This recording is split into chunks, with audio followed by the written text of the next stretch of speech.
Everyone, I am Deepanshi Sethi and आज हम बात करने वाले हैं पनिशमेंट्स के बारे में। So guys, section 53 of IPC जो है वो बात करता है 5 तरह के पनिशमेंट्स के बारे में, बट आज की वीडियो के अंदर हम 2 के बारे में डिस्कस करने वाले हैं, that is life imprisonment and death sentence. So life imprisonment as the name suggest हमें बहुत क्लियरली समझ आता है कि ऐसी पनिशमेंट जो कि आपको आपकी पूरी लाइफ के लिए मिल रही है। तो मतलब जहां पे आप जाते तो अपने पैरों पर हो, लेकिन आप बाहर तभी आओगे जब आपकी डेथ हो जाएगी। तो लाइफ इम्प्रिजनमेंट से तो हमें मतलब समझ आ गया कि ये पूरी लाइफ के लिए होती है, बट हमें कई बार समझ सुनने में आता है कि लाइफ इम्प्रिजनमेंट 14 ईयर्स की होती है, लाइफ इम्प्रिजनमेंट का मतलब 20 ईयर्स होता है। तो फिर ये कॉन्सेप्ट्स कहां से आए?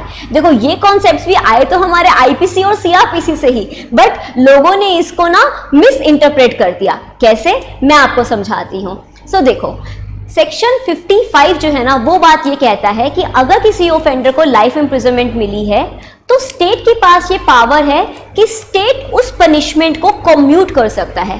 कम्यूट एज इन, कम्यूट का मतलब होता है कि आप पनिशमेंट को कम कर सकते हो। तो स्टेट के पास ये पावर है कि वो पनिशमेंट को कम्यूट कर सकते हैं, इसको हम कम्यूटेशन भी बोलते हैं। तो यहाँ पर स्टेट को ये बोला गया कि अगर स्टेट किसी भी ऑफेंडर की पनिशमेंट को कम्यूट कर रहा है जहां पे उसको लाइफ इम्प्रिजनमेंट मिली है, तो मैक्सिमम पनिशमेंट स्टेट उस केस के अंदर 14 ईयर्स ही दे सकता है। मतलब मैं इसको एक एग्जांपल से समझाती हूं कि सपोज लेट्स से एक पर्सन को लाइफ इम्प्रिजनमेंट की पनिशमेंट सुनाई गई, बट उसको अभी सिर्फ 2 साल ही हुए हैं जेल के अंदर, बट उसका कंडक्ट जो है जेल के अंदर बहुत ही अच्छा है, and due to that good conduct state ने ये डिसाइड किया कि हम इसकी पनिशमेंट को कम्यूट करेंगे। अब जब बात आती है कम्यूटेशन की, तो चाहे उसकी पनिशमेंट लाइफ इम्प्रिजनमेंट थी, पर जब स्टेट उस पनिशमेंट को कम्यूट कर रहा है तो मैक्सिमम उसको 14 ईयर्स ही 14 ईयर्स की पनिशमेंट ही अनाउंस कर सकता है। मतलब कि हो सकता है स्टेट उसको ये कहे कि आप अगले 1 साल के अंदर भी रिलीज हो जाएंगे, 2 साल में भी हो जाएंगे, बट मैक्सिमम कितनी होगी? 14 ईयर्स। सो यहां से आया हमारा 14 ईयर्स का कॉन्सेप्ट। उसके बाद दूसरा आया हमारा 20 ईयर्स का कॉन्सेप्ट। वो कहां से आया? देखो, उसके लिए भी मैं आपको एग्जाम्पल से समझाती हूँ। सीआरपीसी हमें ये कहता है कि अगर सपोज कोई एक ऑफेंस हुआ और उसका ट्रायल चल रहा है, अब लेट्स से उस ऑफेंस की मैक्सिमम पनिशमेंट जो थी वो थी 3 साल, ठीक है।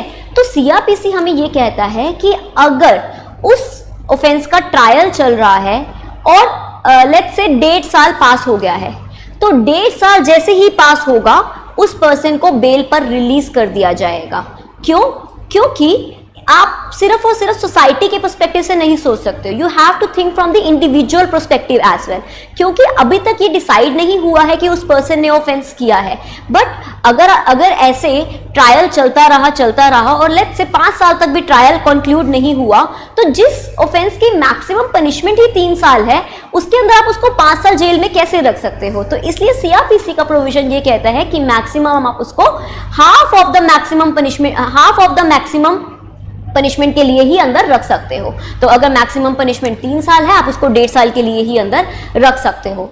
But as far as life imprisonment is concern, इसके अंदर आप कैसे कैलकुलेट करोगे कि कितने टाइम के बाद हम पर्सन को रिलीज कर सकते हैं अगर ट्रायल कंक्लूड नहीं होता? तो उसके लिए हमारे पास है section 57 of IPC. Section 57 of IPC हमें ये कहता है कि अगर हमें कैलकुलेट करना है fraction of years in the case of life imprisonment, तो हम वहां पर मानेंगे कि वो 20 ईयर्स है। तो अगर कोई भी एक ऐसा ऑफेंस होता है जहां पर मैक्सिमम पनिशमेंट लाइफ इम्प्रिजनमेंट है, बट लेट्स से 10 साल तक वो ट्रायल कंक्लूड नहीं होता है, तो 10 साल के बाद उस पर्सन को रिलीज कर दिया जाएगा बेल पर। बट क्या ये राइट एब्सोल्यूट राइट है? The answer is no, this right is not absolute. अगर कोर्ट को ऐसा लगता है कि this person is very dangerous for the society और कोर्ट को लगता है कि ये न्यूसेंस क्रिएट कर सकता है सोसाइटी में, तो उस केस के अंदर कोर्ट उसकी बेल को रिजेक्ट भी कर सकता है। सो यहां से आया हमारे पास 20 ईयर्स का कॉन्सेप्ट, जो कि लोगों ने मिस इंटरप्रेट किया। उसके बाद बात करते हैं हम डेथ सेंटेंस की। अब डेथ सेंटेंस का मतलब क्या होता है?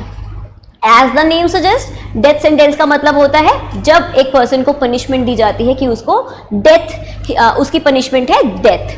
तो डेथ सेंटेंस को एग्जीक्यूट कैसे किया जाता है इंडिया में? इंडिया के अंदर उस पर्सन को, जिस भी पर्सन को डेथ सेंटेंस अनाउंस हुआ है, उसको हैंग कर दिया जाता है उसके नेक से तब तक जब तक उसकी डेथ नहीं हो जाती है। बट इंडिया के अंदर ये बहुत ही रेयरेस्ट ऑफ रेयर केसेस के अंदर ही होता है, क्योंकि जब तक हमारे पास पुराना सीआरपीसी था, एज वी ऑल नो कि उस टाइम पे ब्रिटिश रूल था, तो वहाँ उस टाइम पर रूल्स जो थे वो बहुत ही ज़्यादा स्ट्रिक्ट हुआ करते थे, और एज पर दैट सीआरपीसी ये बोला जाता था कि अगर किसी पर्सन ने मर्डर किया है तो उसकी जो पनिशमेंट होगी, उसकी डिफॉल्ट पनिशमेंट ही डेथ सेंटेंस होगी। बट येस, उसको अगर जज चाहता है कि लाइफ इम्प्रिजनमेंट दी जाए तो उस केस के अंदर जजेस को रीजनिंग देनी होगी that why life imprisonment should be given to him. But इस चीज को अमेंड करते हुए सीआरपीसी 1973 के अंदर ये बोला गया कि जनरल रूल जो होगा वो होगा लाइफ इम्प्रिजनमेंट, और रेयरेस्ट ऑफ रेयर केसेस के अंदर ही डेथ सेंटेंस दिया जाएगा। ऐसा इसलिए हुआ क्योंकि हमारा कॉन्स्टिट्यूशन जो है वो सोसाइटी के साथ साथ इंडिविजुअल्स के भी राइट प्रोटेक्ट करता है, और सीआरपीसी के अंदर उन्होंने यहाँ पर भी एक बैलेंस मेंटेन करते हुए सोसाइटी और इंडिविजुअल के अंदर इस प्रोविजन को अमेंड किया। तो रिसेंटली अगर आप देखेंगे तो 2020 के अंदर डेथ सेंटेंस एग्जीक्यूट हुई थी, जहां पर दिल्ली गैंग रेप केस के जो भी ऑफेंडर्स थे उनको पनिशमेंट दी गई थी एज डेथ सेंटेंस। और करंटली अगर आप देखेंगे तो 488 केसेस ऐसे हैं जो कि डेथ सेंटेंस के लिए पेंडिंग पड़े हुए हैं। सो अगर आप पूरा कंक्लूड करेंगे तो बहुत ही रेयरेस्ट ऑफ रेयर केसेस के अंदर ही डेथ सेंटेंस दी जाती है। So that's all for today guys, stay tuned and don't forget to subscribe the channel.